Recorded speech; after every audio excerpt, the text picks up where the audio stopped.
And here we go with the Bahrain episode of our Giro preview.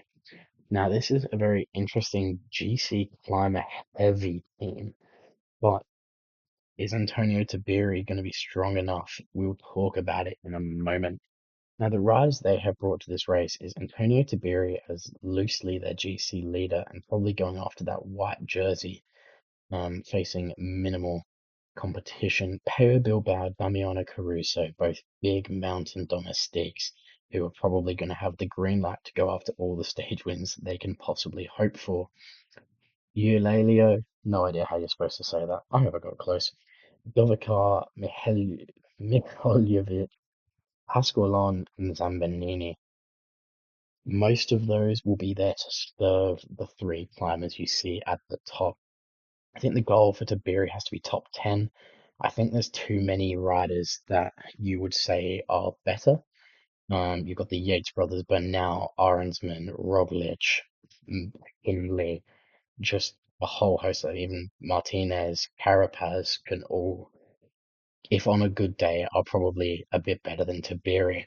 And obviously, a couple of those are going to be weaker. So can he get close to top five? Probably. But he also probably has to fit in with the rest of the goals, which is compete for GC, but also they need stage wins.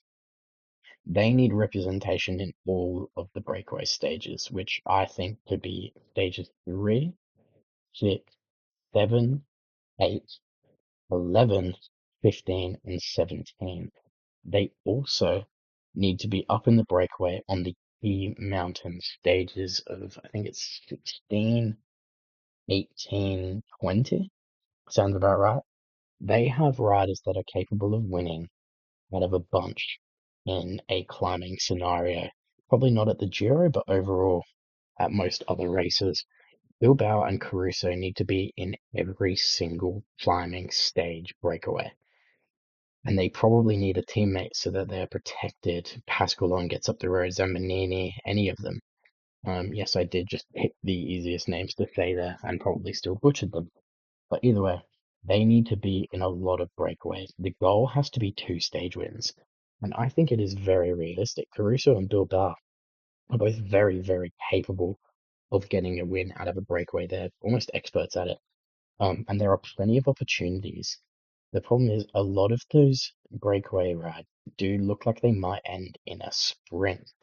So do any of them have enough of a sprint from a reduced group when you can probably say maybe a Mads Pedersen gets up the road and kind of takes them on?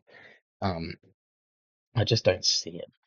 So Bilbao, Caruso are going to have to go heavy on the big mountain stages and really hope that the GC doesn't kick off and the stage goes to the breakaway.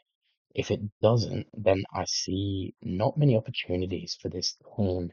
No one packs that much of a sprint, and the ones that do aren't winning out of a reduced group.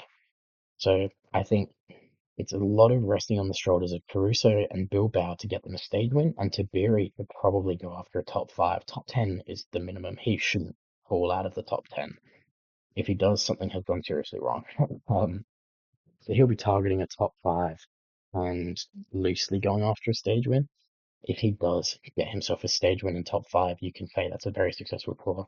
And honestly, I think two stage wins makes this an extremely successful tour for this team.